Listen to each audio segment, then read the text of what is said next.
Olá, pessoal, tudo bem? Voltei. Meu nome é Amanda, pra quem não me conhece. Eu sou do Diário da Escrita.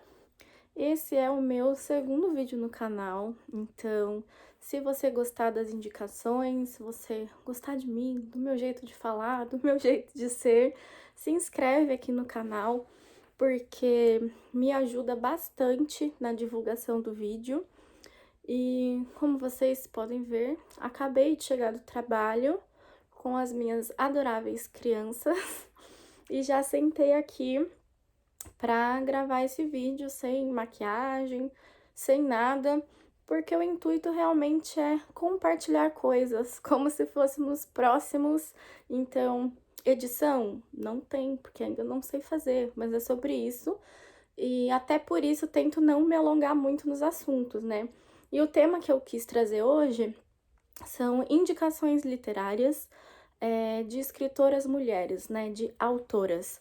Porque há um tempo atrás eu percebi que na minha estante tinha muito mais títulos escritos por homens do que por mulheres, né? Então eu fui atrás de conhecer outras autoras, de conhecer novas autoras e de ler mais mulheres. E aí, nesse processo, eu descobri muitos livros legais, muitas autoras incríveis, e eu vim compartilhar alguns dos meus favoritos com vocês. Também nesse processo, eu percebi que a maior parte dos meus livros, e tenho certeza que de vocês também, se vocês forem dar uma olhada na biblioteca, na estante, na sua coleção, são livros que ficam ali entre Estados Unidos, Europa, Inglaterra, França, talvez um pouquinho ali de Alemanha, um ou outro russo mais clássico, assim, talvez literatura brasileira, porém muito pouca literatura de outros lugares do mundo, né? E foi uma outra curadoria, digamos assim, uma outra coletânea que eu fiz de livros fora desse eixo que a gente está acostumado, né? Posso até trazer para vocês depois, mas resolvi começar com as mulheres, então vamos lá, já enrolei demais. Vou começar com uma autora brasileira que conheci há pouco tempo e foi um peso, literalmente, fazendo um trocadilho com o título desse livro, né? O Peso do Pássaro Morto, da Aline Bay. A escrita da Aline Bay é muito peculiar. Quer ver? Deixa eu mostrar pra vocês. Está grifado, né? Pra quem não gosta disso, são cenas fortes. Grifei mesmo. De roxo ainda, pra combinar com a capa. Mas a escrita da Aline Bay é assim, ó. Ela parece ser escrita em verso, mas ela não é um poema, né? Ela é prosa mesmo. Ela conta pra gente uma história, uma narrativa. E aqui nesse livro, a gente vai conhecer uma mulher anônima. A gente não sabe o nome dela não é falado em momento nenhum da história. E começa lá no final da adolescência dessa mulher, um relacionamento que ela tem, um problema muito grande e pesado que vem desse relacionamento, que ela vai levar isso para a vida dela toda. Então a gente acompanha a história dessa mulher desde o final da adolescência até o fim de sua vida. E essa mulher, ela tem muitas perdas. E é um livro pesado mesmo, eu acho que faz jus ao nome, O Peso do Pássaro Morto, né? São muitas coisas que ela vai perdendo pelo caminho, pessoas, coisas, sentimentos, oportunidades, e ela sofre tanto que eu fiquei esperando, né, pra ver o final dessa mulher, o que vai acontecer com ela, quando que ela vai conseguir ser feliz. E aí chega o final. E ela consegue ser feliz? Ela não consegue ser feliz? Não vou te contar. Você vai ter que ler, mas se prepara. É um livro super fininho, super pequenininho, e que eu demorei um tempo para ler, porque às vezes eu parava, né, para pensar, para refletir sobre o que eu tava lendo. E esse livro, ele tem um peso especial para mim, porque eu ganhei ele de presente dos meus alunos no ano passado, que eu fui madrinha de formatura dessa turma, e eu fiz uma trend no Instagram, que era falando livros que eu gostaria de ler, e eles escolheram alguns que estavam lá e me deram de presente. Então, meu livro tá todo assinado, com recadinhos, Foi muito especial mesmo e fez todo sentido. Eu não imaginava que eu ia levar esse livro por tantos lugares na minha vida e que ele ia fazer tanto sentido. Olha só, ficarei triste por eu ser eu mesma e não haver outra saída possível para deixar de ser eu e ainda assim seguir vivendo. Então, né, por aí nós já vemos o que vai acontecer aqui. Muito bom, recomendo. Outra autora brasileira que ela tá aqui para destruir nossos corações, nossa vida e tudo que a gente pensa a respeito das coisas é Carla Madeira, também uma autora brasileira. Dos livros dela, já li todos, são muito bons, mas eu escolhi aqui trazer o Véspera. Inclusive, eu adoro essa capa de vulcão, turbulência, muitas coisas acontecendo, porque no fim somos todos vulcões, né, com muita coisa dentro da gente, e que se a gente não se ouve e não cuida disso que tem dentro da gente, acaba expandindo e explodindo como um vulcão. Aqui em Véspera, a gente vai ter a história de dois irmãos chamados Caim e Abel, gêmeos, e o pai deles teve a brilhante ideia de registrá-los como Caim e Abel, sem a autorização da mãe dessas crianças. E para quem conhece minimamente a história da Bíblia, sabe que Caim e Abel são irmãos e um matou o outro. Caim matou Abel ou Abel matou Caim. Acho que foi Caim que matou Abel, enfim. Não sei, me conta aqui nos comentários se você sabe exatamente a ordem da situação. E aí a mãe pensa em como ela vai lidar com esse peso de ter filhos com esse nome, e ela tem a certeza de que isso é uma sina na vida dos filhos, de que um vai ser próspero e incrivelmente maravilhoso e o outro não vai, por conta dessa história.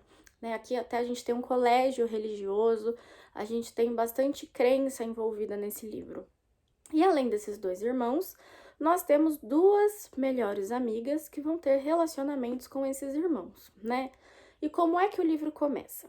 Uma dessas amigas, que são Vedina e Verena e Vedina, ela está com o filho e aí no carro, e esse filho começa a fazer uma birra e aí ela se irrita muito.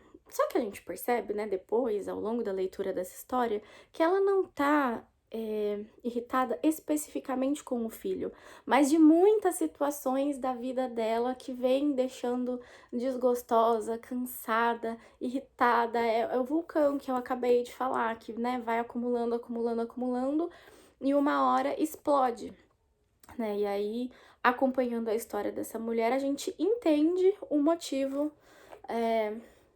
Não sei se chega a ser justificável para ela fazer o que ela fez, mas a gente entende que ela sofreu bastante. E aí esse filho está no carro fazendo birra e ela se irrita e larga ele no meio da rua. E sai com o carro e larga a criança lá.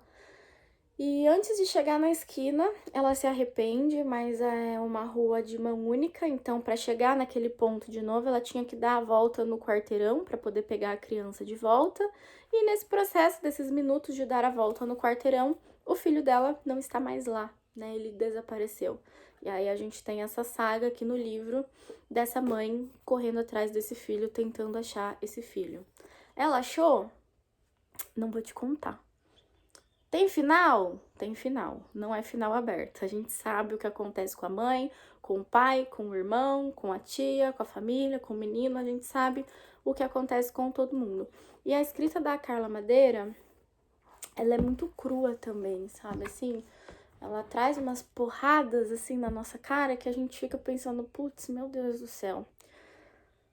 Sofrer em paz é o mínimo que se espera merecer, tá bom? Um paraíso não é suficiente contra determinados infernos. É verdade que algum alívio os banhos demorados trazem, mas logo tudo se resseca, ressente, repuxa. Quando há uma ferida aberta, nem os dias ensolarados melhoram as coisas, nem o mar. E até a brisa, musa da delicadeza, machuca. Assim, leiam, depois me contem. E se você já leu, me conta também. Aí eu tenho aqui... Ai, gente, essa não podia faltar. Clarice. Linda, maravilhosa, incrível, mestra do fluxo de consciência, rainha da nossa vida. O que eu trouxe aqui, né? Eu trouxe esse livro aqui, que é uma coletânea de contos. De contos não, mentira, de cartas, né? Mas tem também a coletânea de contos e a coletânea de crônicas. E ela tem alguns romances também. Então, assim, livro da Clarice não falta. Tem para todos os gostos, tem texto de todos os tamanhos. Então, assim, conheça Clarice, pelo amor de Deus. E o que é legal num livro de cartas, né? Esse aqui é da editora Rocco. Ele tem uma jacket, ele é todo preto assim, belíssimo. E o que é legal no livro de cartas, né? Gente, aqui são cartas da Clarice. Realmente, Clarice escreveu essas cartas. E se você, assim como eu, é Maria Fifi e gosta de fofoca, gosta de saber da vida das pessoas, um livro de coletânea de carta é a coisa mais legal do mundo, entendeu? Então aqui a gente tem a Clarice escrevendo as cartas dela, expondo os sentimentos dela, e Clarice mesmo nas cartas é aquela intensidade toda, sabe? Parece que ela nunca sai ali daquele papel de uma pessoa que sente demais e acho que não sabe o que fazer com o tanto que estava sentindo. E aí a gente consegue enxergar isso aqui nas cartas, né? E aí as cartas, elas, né, inteiras, integrais, tem o lugar onde foi escrita e para quem era. Eles colocaram tudo. Então a gente sabe com quem ela tá falando, o que ela tava falando, o que ela tava pensando, sabe? Ó, quer ver? Vamos procurar uma pequenininha aqui pra gente entender como isso é legal e maravilhoso. Eu, pelo menos, fico super curiosa. E aí eu fico pensando, por que será que ela escreveu isso? O que ela tava pensando? O que ela queria? Porque a gente não tem as respostas das cartas, né? A gente tem somente as cartas. Então a gente fica ali na curiosidade. Essa aqui ela tá escrevendo para Elisa Lispector e Tânia. Minhas queridas, sonhei durante anos com o momento de lhes escrever esta carta. É prematura ainda. Prematura talvez de meses, mas não posso mais deixar de falar nisso. Mauri achou que 3 anos de Berna bastavam e pediu para ser chamado para o Rio. O pedido foi mais ou menos aceito. O que não sabemos é quando o decreto de transferência será assinado. Entende? Por que o Mauri cansou de ficar em Berna depois de 3 anos e aí de repente ele quis voltar para o Rio de Janeiro? O que aconteceu? E aí eu entro nessa paranoia de tentar descobrir o que aconteceu e fico aqui horas e horas lendo sobre a vida dos outros, como se eu não tivesse muitos problemas e a minha própria vida para cuidar, mas essa é uma das funções da literatura, não é mesmo? Tirar a gente da realidade e fazer a gente parar de pensar nos nossos próprios problemas e refletir sobre a vida, refletir sobre as coisas. Olha aqui, essa aqui ela escreveu para o Rubem Braga. Ela escreveu lá de Washington, dia 18 de março de 1954, numa quinta-feira. Então, numa quinta-feira, no dia 18 de março, Clarice estava sentada em sua máquina de escrever, ou à mão, não sabemos, escrevendo essa carta para Rubem Braga, entendeu? Rubem, você se refere a uma carta? Que carta que ela se refere, será? A que eu não respondi, coisas que eu não faria.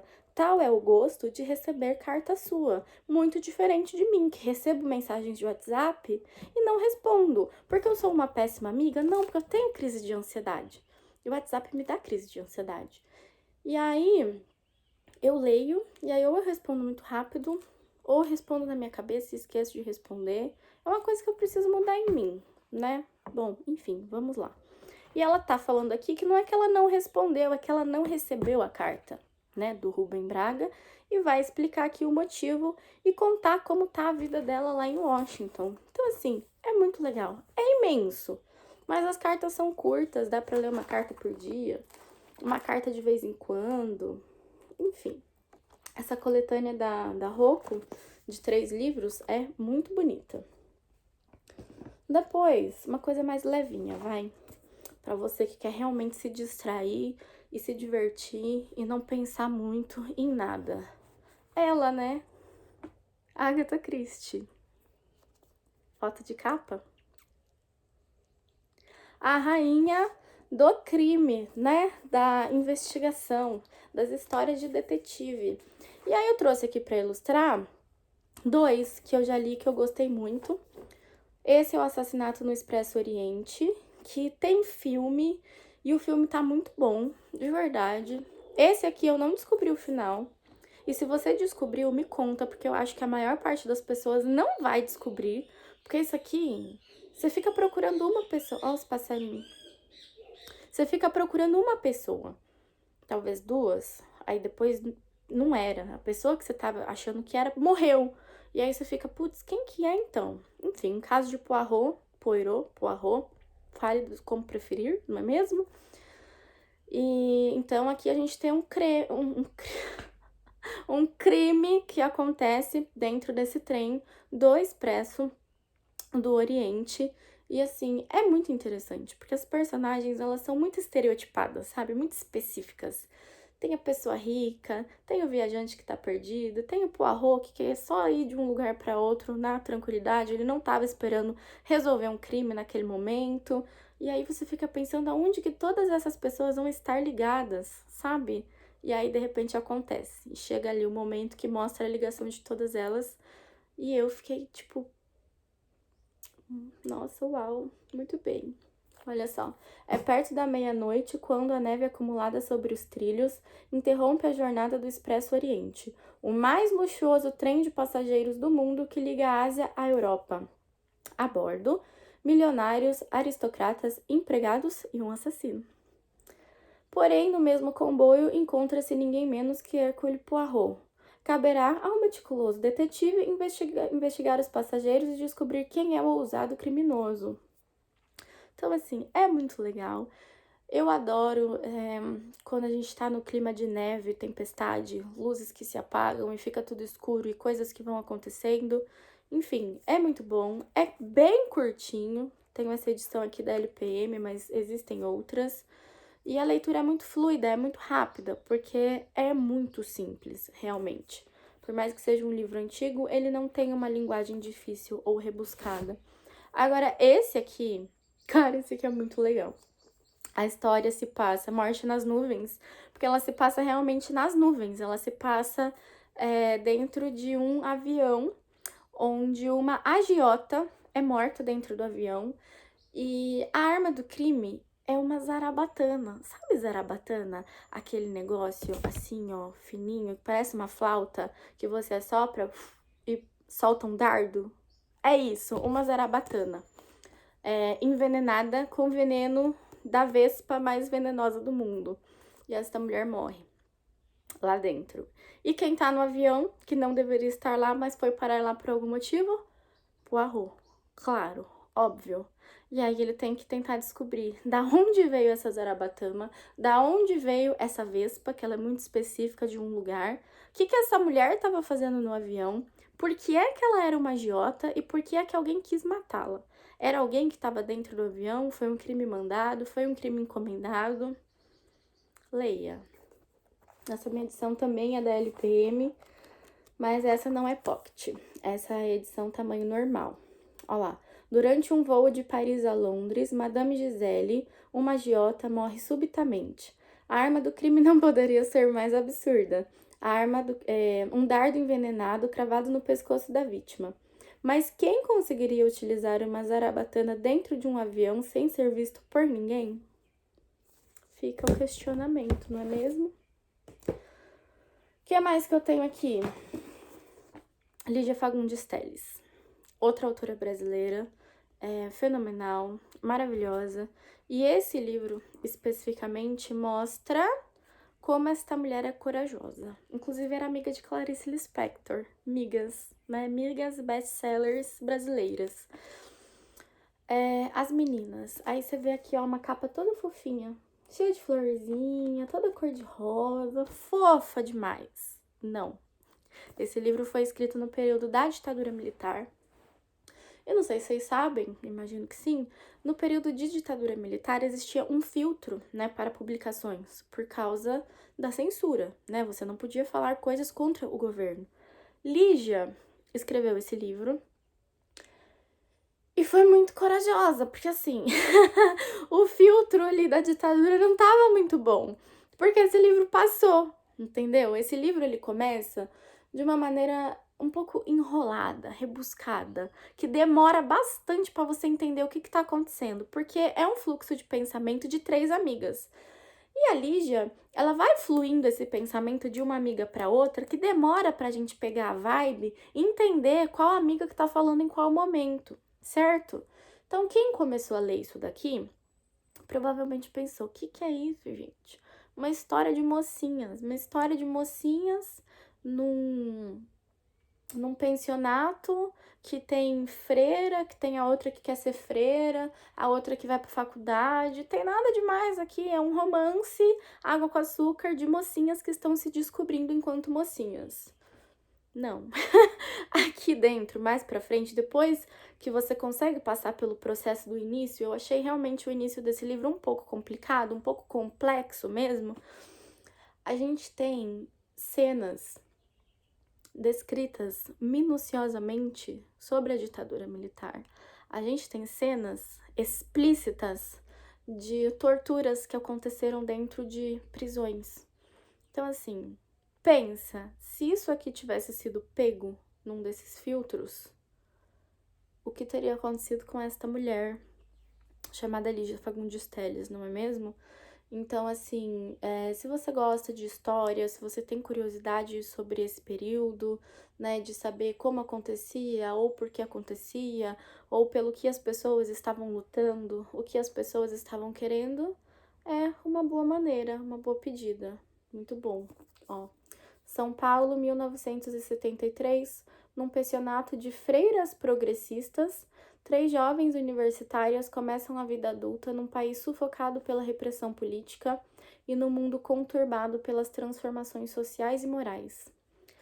A sensível Lorena, descendente de bandeirantes, namora um homem casado, mas permanece virgem. A aguerrida Lia, filha de uma baiana com um alemão, milita na luta contra a ditadura.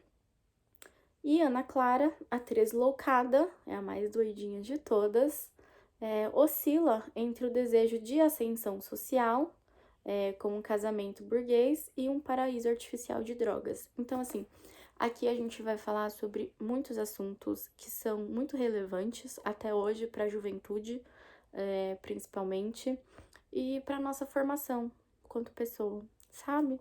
Então, recomendo que você dê uma chance, mesmo que o começo seja um pouco complicado. E assim, eu tinha trazido mais 2 livros, só que o vídeo vai ficar muito longo. Então, vou parar por aqui. E eu vou aproveitar que os outros 2 livros que eu ia trazer são de não ficção e ver se eu faço uma outra lista de livros de não ficção. Mas assim, se você me conhece e está estranhando que não apareceu neste vídeo isso aqui, que pra mim é um dos melhores livros que a gente tem, Mulheres que Correm com os Lobos, da Clarissa Pinkola Estés, que é quase um manual de sobrevivência, né, de autoestima, de autoconhecimento. Saiba que ele estava na lista, mas vou ter que falar ele em outro momento, porque o vídeo já tá com 23 minutos, tá bom? Então, pessoal, é isso. Deixa eu pegar aqui os livrinhos que eu indiquei. Me contem se vocês gostaram, se vocês já conheciam esses livros, se vocês já leram esses livros em outros momentos, se vocês querem ler. Deixem suas indicações de autoras aqui também, pra gente conhecer novas autoras, que é sempre bom trocar esse tipo de figurinhas.